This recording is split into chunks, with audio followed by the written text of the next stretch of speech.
Hello दोस्तों। Welcome to VRA classes. इस video में हम लोग जानेंगे कि इवोपरेशन क्या होता है। ठीक है, तो सबसे पहले टॉपिक को लिख लेते हैं। टॉपिक है हमारा इवेपोरेशन। इवोपरेशन क्या होता है? तो देखिए बाबू लोग, इवोपरेशन मतलब होता है कि conversion from liquid to gaseous state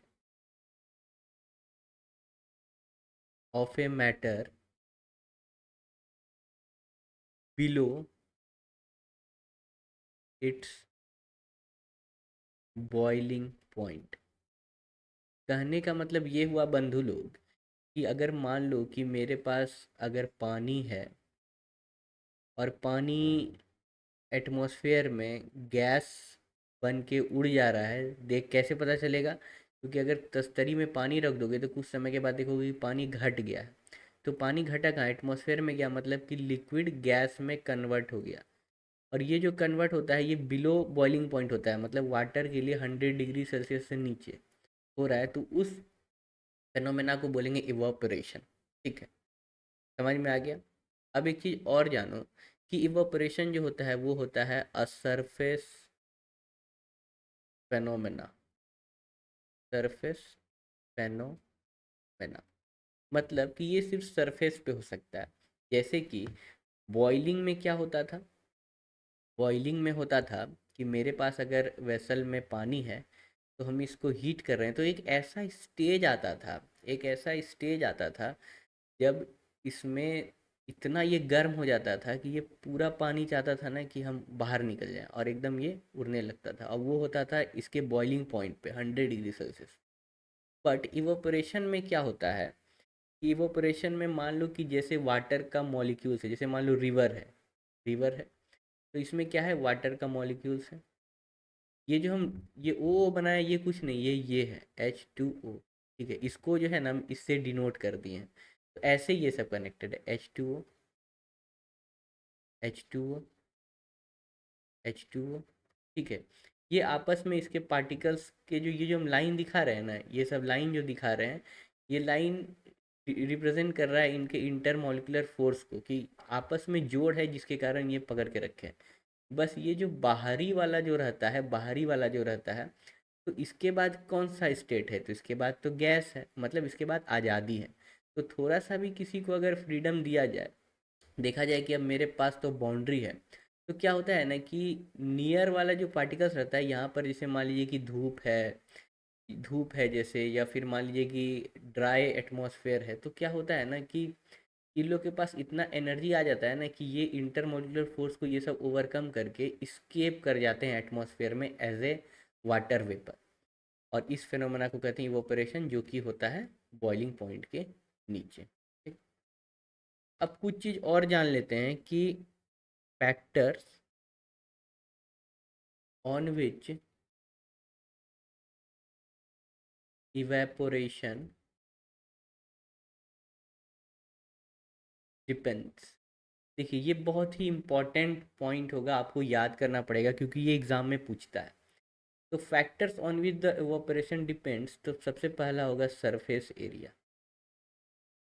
क्यों भाई? तो जब सरफेस फेनोमेना है मेरा इवेपोरेशन, तो ये होगा भी क्या होगा? सरफेस पे डिपेंड करेगा। मतलब मान लो कि अगर आपके पास एक कपड़ा है, आप उसको सुखाना चाहते हो, अगर एक में आप उसको ऐसे कर दो और दूसरे को जो है ना आप पूरा एकदम इस तरीके से मुड़िया उड़िया के रख दो, तो इसमें क्या होगा कि हम लोग देखेंगे कि ये दूसरा स्टेज में ये जल्दी ड्राई नहीं हो रहा है, लेकिन ये ड्राई हो गया, इसका पानी उड़ जाता है। क्यों? क्योंकि सरफेस एरिया ज़्यादा होगा ना, तो उतना ज़्यादा इसको ये जगह मिलता है कि वाटर वेपर एस्केप करे। ठीक है, मॉलिक्यूल्स उसके।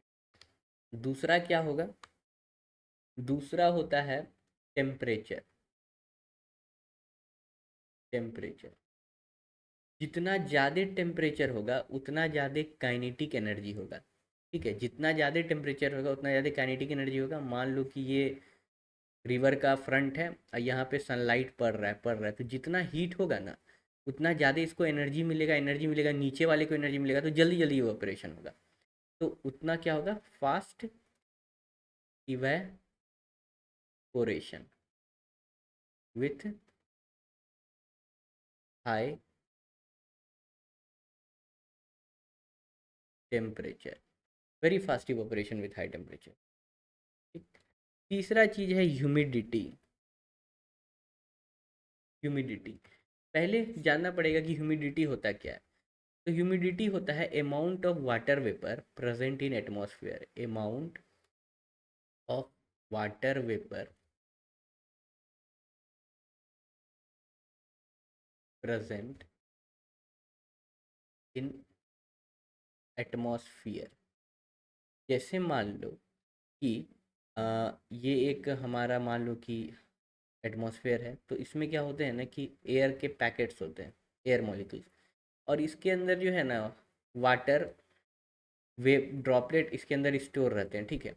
जैसे मान लो कि मॉलिक्यूल है, ठीक है, अब इसके अंदर क्या है कि इतना पानी भरा हुआ है, फिर एक मॉलिक्यूल और है, किसी के अंदर इतना पानी भरा हुआ है। तो जितना ज़्यादा मॉइस्चर रहेगा एयर में, जितना ज़्यादा नमी रहेगा, उतना हम लोग कहेंगे ना कि ह्यूमिड है वातावरण, ठीक है। तो इसका कैसे लेना देना इवोपरेशन से, कि जैसे समझिए कि आप लोग फील कीजिए कि मान लीजिए कि बहुत उमस भरी दिन है, ठीक है, तो उमस भरी दिन में क्या हो जाएगा, ऐसा सिचुएशन आ जाएगा जिसमें कि पानी बहुत है। तो हम जो पर्सपायर कर रहे हैं, जो पसीना निकल रहा है शरीर से, इसको जगह ही नहीं है एटमॉस्फेयर में स्केप करने के लिए, इवोपरेट होगा कहाँ। पहले से बर्डन है, उसके बाद हाई ह्यूमिडिटी है, तो हम लोग बहुत अनईजी फील करते हैं। लेकिन वहीं जहाँ पे ड्राई एयर बहता है, ड्राई मौसम रहता है, वहाँ पे हम लोग देखते हैं कि काफ़ी जल्दी हमारे जो पर्सपायरेशन में जो स्वेट होता है, वो काफ़ी जल्दी स्केप कर जाता है एटमॉस्फेयर में। क्यों? क्योंकि जो ये जो वाटर वेपर है ना एटमॉस्फेयर में, वो अभी भी जो है ना जगह बाकी है और ऐड होने के लिए। तो जितना ज़्यादा ह्यूमिडिटी होगा ना, अगर ह्यूमिडिटी मान लीजिए कि हाई है, तो इवोपरेशन क्या होगा, इवेपोरेशन, इवोपरेशन हो जाएगा। तो ठीक है, ये चीज़ है। तो ये सब बात को ध्यान रखिएगा, मिलते हैं अगले वीडियो में। Okay, thank you.